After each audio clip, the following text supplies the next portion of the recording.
Hello sir. ആ എവിടെ? മണ്ണതല്ലയോ? ആ ശരി സാർ. സാർ ഞാൻ ഒന്ന് റെഡി ആയിട്ട് വേഗം പോവാം.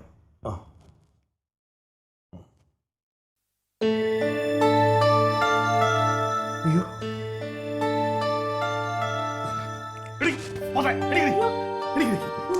സമയത്തായി 6 പോകുന്നു. എവിടെ എന്താ നീ നോക്കങ്ങോട്ട്.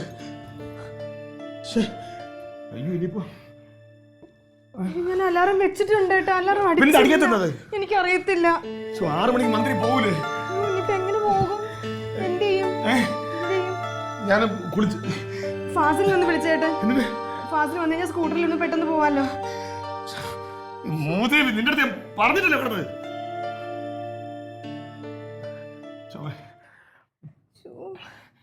നീ സോപ്പം ഇതൊക്കെ എടുത്ത്. ഹലോ ഫാസിലെ, എടാ നീ ഒന്ന് പെട്ടെന്ന് വീട് വരുവാടാ. നീ ഒന്ന് വാ വേഗം വീട്ടിലോട്ട്. ഒരു കാര്യമുണ്ട്. നീ 7 വിളിച്ചിരുന്നു എന്നെ. അപ്പൊ നീ യൂണിഫോമിലേക്ക് വാ. കാരണം എന്നെ ഒരു സ്ഥലത്ത് ആക്കിയിട്ട് നീ അതുവഴി പൊയ്ക്കോ. അല്ലെ നമുക്ക് ഒരുമിച്ച് വാ. വേഗം വാ. നീ എടി വെച്ചിട്ടുണ്ട്. ഞാൻ അവിടെ പോയിട്ടുണ്ട്. മന്ത്രിയെ കാണാനായിട്ട് രാവിലെ 6 മണിക്ക് അവിടെ എത്താൻ പറഞ്ഞ. ഇപ്പൊ സമയത്തായി. ഇവിടെ വിളിച്ചോടുന്ന സമയത്ത് വണ്ടി എടുത്തേ. എവിടെ പോകാലിയാ? എവിടെ പോകാതിരിക്കുന്നത്? പോയില്ലേ? ഇല്ലടിയാ. കഷ്ടാളുകളൊക്കെ കാര്യം കേട്ടാ. ഒരു കാര്യം പറഞ്ഞാൽ അത് ചെയ്യാൻ പറ്റൂലെങ്കിൽ എന്തിനാണ് ഞാൻ കഷ്ടപ്പെട്ടത്? 4:30 വിളിച്ചോടത്ത് ഞാൻ പറഞ്ഞിരുന്നു. പക്ഷെ ഇവിടെ വിളിച്ചോടത്തണ്ടേ. ഞാനാണെങ്കിൽ ഇപ്പൊ എയുടെ ഫോൺ വന്നു. അത്യാവശ്യമായിട്ട് ചെല്ലാൻ വേണ്ടി ട്രാൻസ്ഫർ. നിങ്ങൾ എന്താണ് ചോദിക്കണത്? ഈ രാഷ്ട്രീയക്കാരൻ നിങ്ങളുടെ കളിപ്പുള്ളതാ? MLA ഒക്കെ തമാശകളുള്ള ആള്. ഞാൻ ഇന്നലെ എത്ര സമയം ആളെ എടുത്തില്ല റെക്കമെൻഡേഷൻ ലെറ്റർ വാങ്ങിച്ചത്? എടാ നീ ഇപ്പൊ ഇവിടെ വർത്താൻ പറഞ്ഞിരുന്നാലും മന്ത്രി പോണ്ട പാടില്ലാണ്ട് പോകും. നീ ഇങ്ങോട്ട് വാ.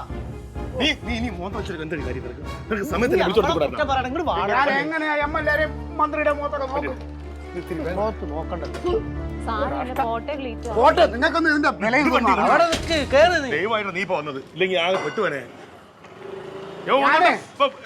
വേറെ ആർക്കെങ്കിലും ശരിയാക്കി കൊടുത്തത് എനിക്ക് ഗുണമുണ്ടായേനെ. കുടുംബത്തിന് ആയിക്കോട്ടെ എന്ന് വെച്ചാൽ ഇതാണ് കുടുംബത്തിന് ഇനി ഒന്നും ചെയ്യരുത്. നാട്ടിന് ഞാൻ അലാറം വെച്ചതാ. പക്ഷെ AM ഉം PM ഉം മാറിപ്പോയി.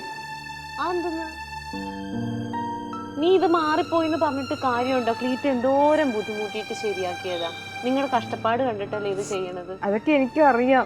ഞാൻ ഏട്ടനോട് പറഞ്ഞാൽ നമുക്ക് നേരത്തെ കിടന്ന് ഉറങ്ങാന്നൊക്കെ പറഞ്ഞതാണ്. പക്ഷെ അലാറം വെച്ചപ്പോഴത്തേക്ക് സമയം അങ്ങ് മാറിപ്പോയി. അതാണ് പറ്റിയത്. ഇപ്പൊ ഇനിയിപ്പോ അത് അവന് പണി കിട്ടിയില്ല. ഇനി അത് കിട്ടുവോ? കാണാൻ പറ്റുവോ? ഇതൊക്കെ നമ്മൾ പെണ്ണുങ്ങൾ വേണ്ട ഉത്തരവാദിത്തത്തോടു കൂടി ചെയ്യാനായിട്ട്. അത് അങ്ങനെയൊക്കെ ഉണ്ടെങ്കിൽ ഒന്നും കൂടിയൊക്കെ നോക്കണം.